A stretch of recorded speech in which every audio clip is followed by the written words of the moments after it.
Welcome to the John and Heidi Show podcast. John and Heidi.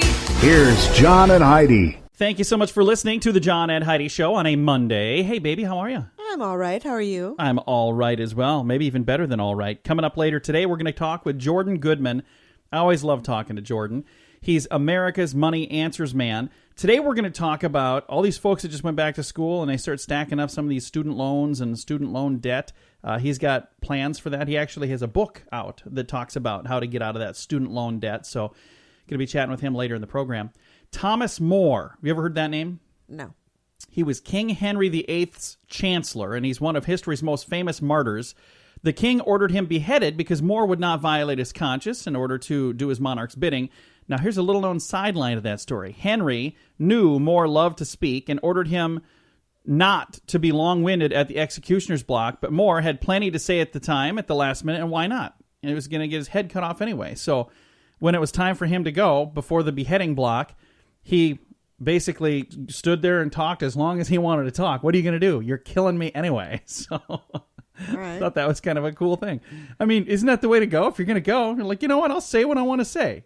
Well, if they didn't want him talking, they would have just chopped off his head. I know. So well, they did. Why did they just let him keep talking? That doesn't make any sense. They'd be like, oh, we can't kill him till he's done talking. I honestly think, here's what it is. I think a lot of the people that were there probably sided with him.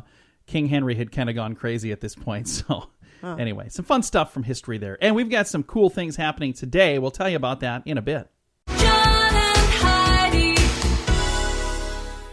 Today is a special day, Heidi. Do you know what today is? What is today, John? I thought you'd never ask. It's Monday, September the 12th. I almost said August. So I'm still not used to this I wish. September stuff. It is Day for South-South Cooperation Day. What on earth does that mean? It's a day for the South to cooperate with the South, apparently. Okay. It's National Boss Employee Exchange Day today, National Programmers Day today, World Maritime Day today, and Video Games Day today. There you go. Guess what I'm going to be doing the rest of the day? Not playing video games. Yeah, we don't have a video game. I'm going to be working, but I'm going to be thinking about people who are playing video games. What's your favorite video game? I know we're not big gamers, but what's your favorite? Probably still Pitfall. Really? Yeah, I loved Pitfall. Well, this is going to speak volumes about the level of gamers we are. My favorite is still Pac-Man. Well, Pac-Man was an amazing game. Maybe but Tetris. Pitfall was fun. You had to jump over those alligators. I might have to say Tetris because I just love Tetris. So one of those two. So that kind of goes. Let's go back to kids. Ask mom and dad what Pac-Man and Tetris are. And Pitfall. Okay. I don't even know what that is. You don't remember Pitfall? I do. I'm just kidding. Thanks for listening to the John and Heidi Show. John and Heidi. Email marketing is affordable and a proven way to grow your business. If it's done right, you can stay in contact with your customers to let them know when you have new things to offer. You stay in control the whole time, too. You decide when the messages are sent, and you decide what is being said. So you're constantly in control of your business image. You can do this, but don't try it on your own. Team up with one of the biggest names in email marketing, Constant Contact. Sign up for a free trial right now at radiosavings.com. Sign up now at radiosavings.com. You know it's true because you heard it on the radio. We may live in a microwave instant gratification society, but some things have no choice but to be a little slower. You have to wait, like new furniture to be delivered. And a woman was tired of being patient, and she took matters into her own hands, Heidi. Our fast-paced society, we have a difficult time waiting for things. So Gillian Kennedy of Bristol, England, decided she just couldn't wait any longer for the stuff that she ordered and took matters into her own hands after being told her dresser that she ordered 10 weeks ago was still on back order. This was something she ordered from Malaysia. Jillian went into the furniture store with a screwdriver in hand and spent 30 minutes disassembling the display model and took it and put it in her car. And when people tried to stop her, they're like, "What are you doing?" She said, "Don't you dare stop me." And they just got out of her way and let her do it. Honestly, in this situation, if they can't get these things anyway because they're on back order, she's waiting 10 weeks. You don't need the floor model. I mean, you should quit selling these things. You might not ever get them anyway. So I just thought that was really funny that she took matters. I could see you do that. I could totally see me do that. I could absolutely. Maybe not furniture, but yeah, I would with furniture. Would you? Yes. If I had already paid for it and it wasn't coming, you bet your butt I'd be right in there. Heidi with hey, where's the drill? I don't even need a drill. What the heck? I'm going to just take it. I'll unscrew it with a Swiss Army knife, whatever it takes. Anyway, this happened in Bristol, England. Gillian Kennedy. This happened a while back because I remember reading about this, and I just thought that was a funny story. So it happened over there, but you know it's true because you heard it on the radio. John and Heidi. The John and Heidi Show is brought to you in part by the Keystone Treatment Center. This is your brain, and this is your brain on drugs. We share silly stories here on the program, but addiction is no joke. If you or someone you know suffers with an addiction to drugs or alcohol, make today the day you seek help. Call toll-free 844-204-1055. That's a toll-free number. Again, 844-204-1055. and this is your brain on drugs. Here's another what was he thinking story from Northern California. They busted Stephen Coburn for mailing marijuana and using his return address. Investigators say the Mill Valley man mailed a half a pound of pot through a private shipping company, but forgot to put the address on it. In accordance with the procedure, workers opened the package to see if the label had accidentally been put inside. That's when they discovered, oh, wait, look what is in here. And he's now in jail. Wow. So, yeah. Because the reason he went to jail for this so quickly, he used the U.S. Postal Service to mail drugs. That made it a federal offense. Yeah. So he took what would have probably not been quite as big a deal and ratcheted that up to a federal offense by using the U.S. mail. Yeah, not very smart. To do that. Yeah, you don't want to mess with the mail. You just don't want to mess with them, trust me. Coming up, we've got your moment of duh, and your scoop of the day is on the way. Thank you for listening to The John and Heidi Show. John and Heidi. Now your moment of duh. First of all, Heidi, have you ever played paintball? Have you ever done that before? No. I have. It is a lot of fun, but I'll tell you, those little suckers can hurt too. Because even though I've heard that it stings. Yeah, you get like little welts if they hit you in the wrong places. Well, if you're ever going to play paintball, make sure that the people that you're shooting are playing too. Oh, no. This happened in California. A couple of 16-year-old friends were having fun playing paintball, but not having fun were the passers-by that they kept shooting at random. Oh, no. 4 paintball playing friends. One person they shot turned out to be... A police officer. No, the county's top prosecutor. Oh, boy. DA Larry Morris II apparently was unintended target, but he was shot in the back. Uninjured and unamused, he chased the suspects down. He will prosecute them on felony charges of conspiracy and misdemeanor battery.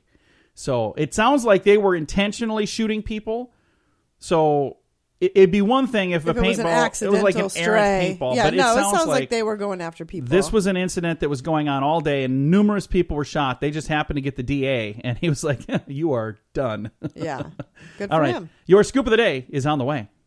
The Scoop of the Day is brought to you by Wells Blue Bunny. If you want delicious ice cream, be sure to look for the Blue Bunny. Sure to have your favorite flavors. Learn more at bluebunny.com. Now, your scoop of the day. More news out of North Dakota. First of all, last week, Jill Stein got in trouble for spray painting equipment up there. I was like, what in the world is she doing? What an idiot. Well, but, here's the thing I got to tell you. She has gotten more exposure in the media since then. But not good. Well, but I'm just saying, at least I said her name. Jeez. But more news from North Dakota, where a couple welcomed their third child, born on September 1st, the same day that their middle sibling was born last year, and the same day that their oldest sibling was born the year before. So they got 3 kids that were all born on September 1st. So you do the math and figure out what day of the year is it that they... Oh, never mind. Maybe their anniversary? Must be their anniversary. I don't know what's going on there. Hey, a UK restaurant put up a Christmas tree already. What? It's got all their Christmas stuff. It's not just the tree, it's everything. The Harvester in Gloucester, England, has erected a fully decorated tree. A nearby sign says, "It's Christmas." Another says, "Bookings now for Christmas." So apparently you can do Christmas parties. Yeah. Isn't it a little early for that? Not to book them, no. So if they wanted to say, hey, get them booked now before they're all booked up, that's a good thing. Hey, German baby. I personally have no problem with putting a tree up as early as you want to put a tree up. And I don't know why other people get so freaking offended that someone else has a tree up. That's don't fine. put yours up if you I don't won't. like it. It's none of your business. I just think it's interesting that it's September. I mean, I've seen them go up in October. I've seen them definitely for sure in November, but it's just turned September. I So- would put my tree up today if you would let me. I won't let you, just so I you know, but You're I'm just not. saying I have no problem We're with married. I remember one year I quote unquote lost the tree stand. Remember that? I got it all the way to like the end of November when I finally was found out that you're like, that tree stand's right back there. What are you talking about? I'm like, oh, shucks. Anyway, moving right along. We're married, by the way, so that's why we, every once in a while, we go on these little tirades of things that wouldn't make any sense if we were just coworkers. 9-month-old reaches healthy newborn weight. German baby Amelia weighs 7 pounds, 9 ounces. That's a healthy weight for a newborn, but she is 9 months old. When she was born 9 months ago, she weighed 8 ounces. Isn't that amazing? A world record. When she was born, her entire foot was the size of a fingernail. When she weighed no more than a bell pepper. The previous record is thought to be held by a baby who was born in Chicago at birth at 8.6 ounces. So she was just 8 ounces. Amtrak, right now, Amanda Carpenter got trapped in an Amtrak elevator in Baltimore Washington International Airport in February. She tweeted at Amtrak saying she was stuck, pleading for help. Amtrak official Twitter account came to the rescue 8 months later. Yeah. On February 14th, she tweeted at Amtrak, guys, I'm trapped in an Amtrak elevator at BWI Airport. Help. On Wednesday, September 7th, Amtrak tweeted back, we are sorry to hear that. Are you still in the elevator? So the first tweet was in February. The second one was in September. If she was Amtrak, she would be dead by now. There is no way that she would be able to respond to that, say, we're sorry to hear that. Thank goodness you finally found this tweet. Yes. Wow. And I'm famished. Can you imagine that? Epic Twitter fail. They should have found a way to get that other one off there. Are you still in the elevator? Yes. We're sorry to hear that. I don't know what else to say about that. That's a shame. Hey, a consumer blog consumerist, that's kind of hard to say, had a post on Redbox users who think the handicap parking spaces are designed for them. The temptation is there. You're going to just pull up for a minute to pick up a movie or return a movie from the Redbox, but handicap parking spots are not for you.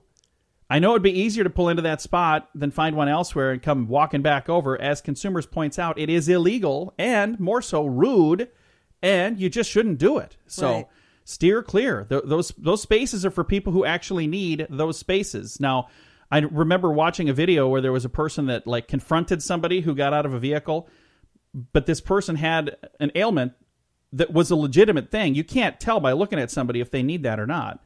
So there was somebody that was like attacking someone on video, and it turns out that the one attacking had to apologize because they're like, "Oh, I am really sorry. I didn't realize that." So anyway, steer clear of that. Do the right thing. Thanks for listening to the John and Heidi Show. John and Heidi. When it comes to politics, quite often you have an opinion, especially for this election. How would you like a platform to let your opinion be heard? PoliticalStorm.com is that platform. It's a website with news from both sides, and you can chime in on any story, and you can add your own stories. You may even be invited to join me on my podcast for a chance to share your opinion, whether we agree or not. Sign up today at PoliticalStorm.com. You have a choice, and now you have a voice as well. PoliticalStorm.com. John and Heidi. Thank you so much for listening to the John and Heidi Show on a Monday. We've got a special guest joining us. We talk to him quite often here. About once a month, we reach out and talk to Jordan Goodman. And today we're going to talk about a book that he has out called The Ultimate Guide to Student Loans. But first of all, let's say hello to America's Money Answers man, Jordan Goodman. How are you, sir? Great to be with you again, John. It's always good to chat with you. Thank you so much for doing this. We started with one conversation a while back, and then you've been so kind to book additional interviews with me, because every time I talk to you, not only do I learn things, but I hear from listeners who learn things. And right now, with all these people that are going to these big institutions to learn things, these schools, a lot of them are racking up some debt, and you have literally written the book on how to help them with that, haven't you? Called The Ultimate Guide to Student Loans, because this is the big bubble right now. We got a total of about $1.4 trillion in student loan debt. They're now going back to school and racking up even more debt. And in many cases, they're going to be burdened with this for 30 years or so. It's like taking on a mortgage. It is. Before you get your first job, John. It really is. And there are some people that look at it as like they're mortgaging their future. And it's where you look at this and say, okay, what can you do to minimize the amount that you're going to pay? And I like that the subtitle, Ultimate Guide to Student Loans, investing to avoid them, applying to get the best ones, and paying them off as quickly as possible. And I'm sure there are people listening right now that are in all of those different situations where they've got young kids that now's the time to start thinking about it. Maybe they've got high school kids that should be applying for any assistance they can get, and there are people who've already gone through the system, and now they've got the debt, and what can they do to get them paid off quickly? So let's start with people who maybe have young ones that they know that college is in the future. What should they be doing right now to get ready for that? So every dollar you can save up front is one you don't have to borrow when you get to school.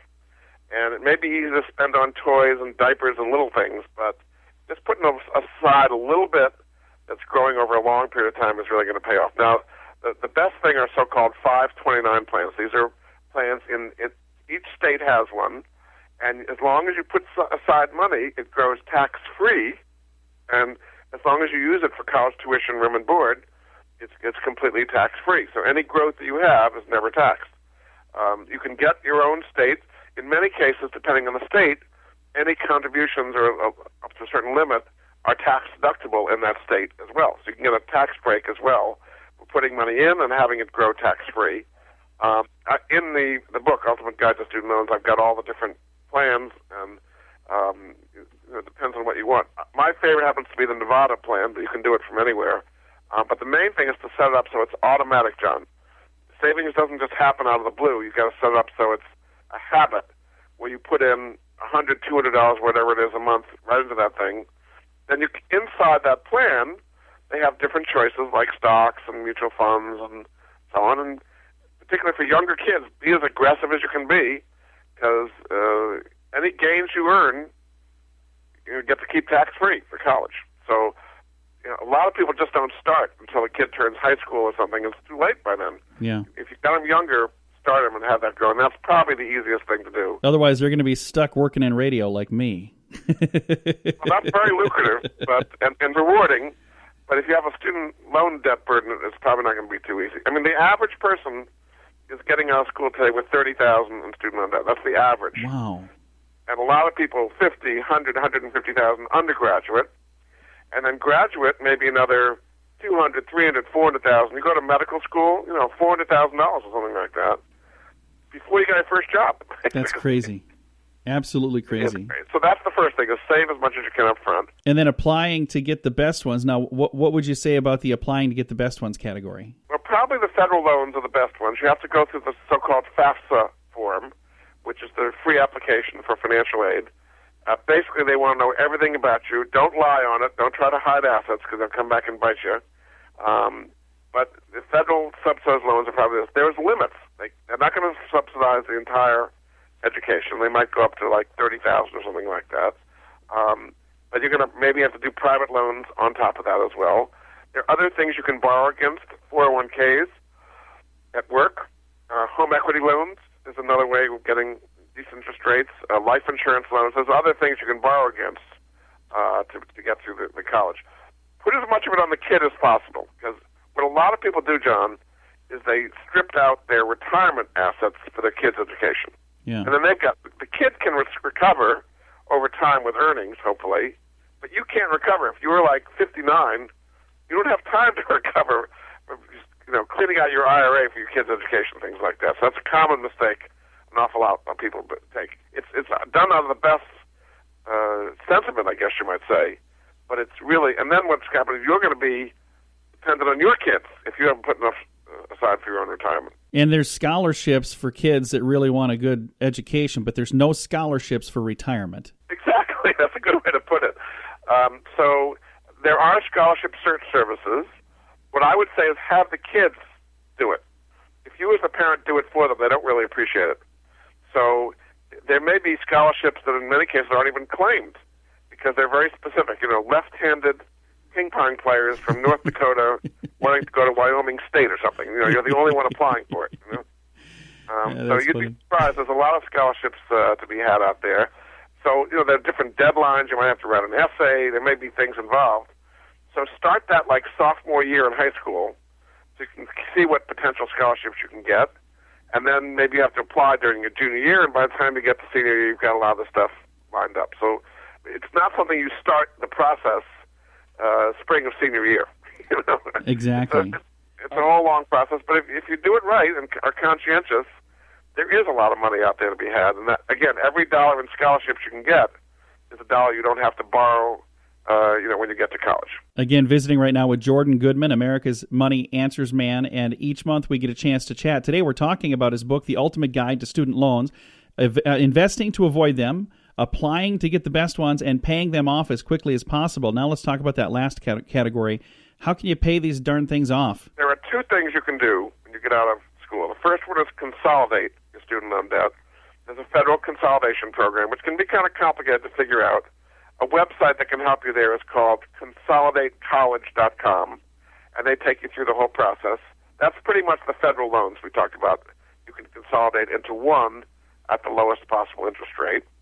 And the other thing, a lot of people don't realize they can do this, John, is they can do a refinancing of their student loans. There's a company called Social Finance, or SoFi for short, and so the website for that is SoFi.com, SOFI.com, and then put /money answers. They know it's me that way. You get an extra $100 off your first payment that way. So depending on your credit rating, you're going to get between 2 and 3% interest rate on that, and you can combine federal loans and private loans into one at that very low interest rate. Typically people are going to be paying 4, 5, 6%, private loans 8, 9, 10, much higher. And so you're not getting rid of the student loans, but you're paying them off quicker at a much lower interest rate. And again, SoFi.com /money answers. So those are two of the things they can do to pay them off quicker. Nice. And I'll put links to both of those on our Facebook page as well. So if you're trying to drive down the road right now, be careful. Get your hands back on the wheel and do that when you get done. Facebook.com/John and Heidi Show.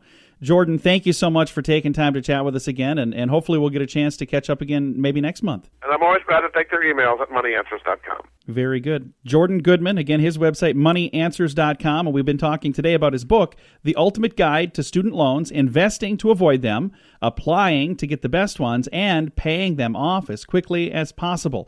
And that book is available right now. Thanks for listening to The John and Heidi Show. John and Heidi. This is the world's first and only 7-time lottery game grand prize winner. Since I endorsed Lottolicious, I have won something every single draw. When you join, you'll be giving them the set of numbers that you want them to play, and that's what they will play for you. You don't have to worry about running to the store to buy your tickets. They take care of all that. So if you're looking for the best way to play the lottery, go to RadioLottoPool.com and join today. Again, that's RadioLottoPool.com.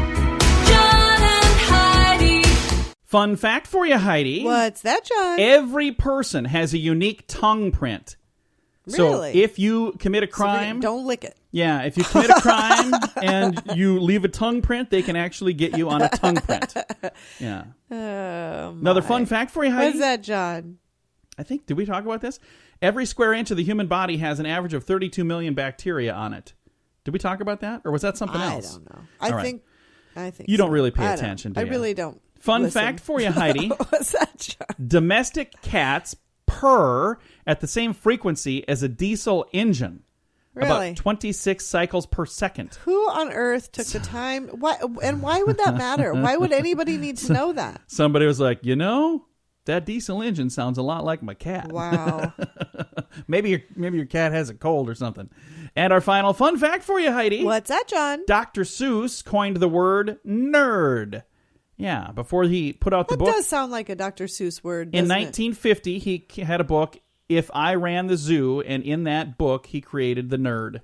Huh. So there you go. Thanks for listening to our fun facts on a Monday. John and Heidi. Email marketing is affordable and a proven way to grow your business. If it's done right, you can stay in contact with your customers to let them know when you have new things to offer. You stay in control the whole time too. You decide when the messages are sent and you decide what is being said. So you're constantly in control of your business image. You can do this, but don't try it on your own. Team up with one of the biggest names in email marketing, Constant Contact. Sign up for a free trial right now at radiosavings.com. Sign up now at radiosavings.com. Thank you so much for listening to the John and Heidi Show on a Monday. Fighting fat with fat. What? Okay. This doesn't sound quite right, does it? I don't know, but I'm liking the sounds of it already. It's the latest idea in combating obesity, fighting fat with fat. Now, I've heard of fighting fire with fire. I've never heard of fighting fat with fat. Researchers at the Dana-Farber Cancer Institute in the Joslin Diabetes Center both in Boston, by the way, have discovered that brown fat cells are the good kind of fat cells that burn energy and keep us warm, and they may lead to new treatment for obesity. Conventional white fat cells are the bad fat that stores energy. A person who's obese has large stores of white fat, and researchers think they can coax the body into making more brown fat, and if they can do that, they might be able to help obese people lose weight. I don't know if you caught the big if in the middle there. If they can do that. Right. So it sounds like that they think they know what they're onto, but they haven't been able to do it yet. Wouldn't you wait to put out the press release? I think I would till I knew what I was doing. You know, I just think that might be a good idea. You know, wait to put out the press release until They you know for sure. probably need to renew a grant, and so they had to prove they were up to something. That could be. You know, I wonder if that is what's going on. Probably. It's like, hey, this is This is you guys, what we're close to. If you take away our money, we'll never get it done. We are this close. We've identified good cells and bad cells. Now if we can just make the bad cells become good, I mean, that's all we got to do. We're only one step away. Yeah, it's a pretty crucial step, though, from the sounds of it. Anyway, I do like the idea of fighting fat with fat. And if that's the case, maybe I'll be healthy by this time next week. I just have to talk my fat into becoming good. There you go. Coming up, we're going to talk about... what are we going to talk about? I don't know what we're going to talk about. I've got a story here, but I haven't read through this one yet. So I'll do that between the time you and I get back together. And that is on the way on the John and Heidi Show. John and Heidi. Let's talk business. If you're in business, you need a website. Come on, it's 2016. Do you really think the internet thing is not going to catch on? Many business owners that don't have a website think it's just too expensive. Well, now it's not. You can actually build a website setup for less than $30 a month. If you need help designing it or just laying something out, we're here to help you. Get a free trial right now at radiosavings.com. You can actually build the site and see it online for free during this trial. So why not check it out at radiosavings.com.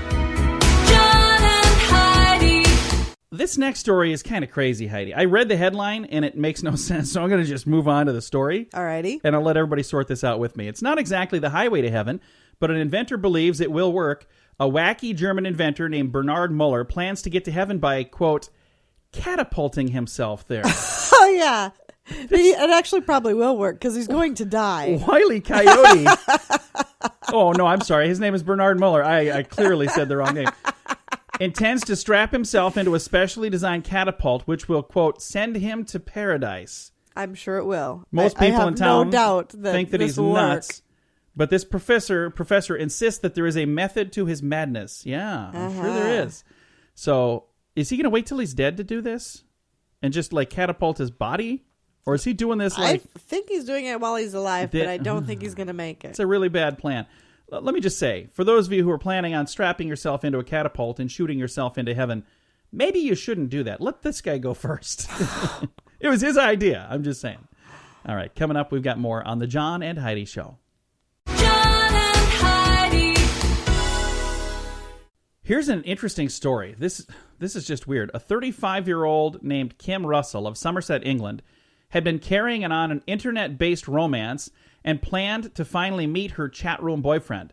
She was so excited about the rendezvous, she walked out on her husband and 2 children 2 days earlier. Oh, my gosh. Yeah. After walking into the hotel room to meet the guy for the very first time, she immediately collapsed and died right on the floor. The coroner's inquest found no evidence of foul play and simply labeled the death sudden death syndrome. Wow. So what in the heck happened there? First of all, she walked out on her husband and her children, and then when she walked in on this guy that she'd been, having an internet romance with, finally met him in real life and died instantly. So one more warning against people who are doing that kind of thing. It's probably a isolated incident, but you just don't want to, you don't want to even take a chance. Wonder what she knew about Hillary. Oh, coming up, 25 signs you're hearing a lie. That is on the way. John and Heidi. When it comes to politics, quite often you have an opinion, especially for this election. How would you like a platform to let your opinion be heard? PoliticalStorm.com is that platform. It's a website with news from both sides, and you can chime in on any story, and you can add your own stories. You may even be invited to join me on my podcast for a chance to share your opinion whether we agree or not. Sign up today at PoliticalStorm.com. You have a choice, and now you have a voice as well. PoliticalStorm.com.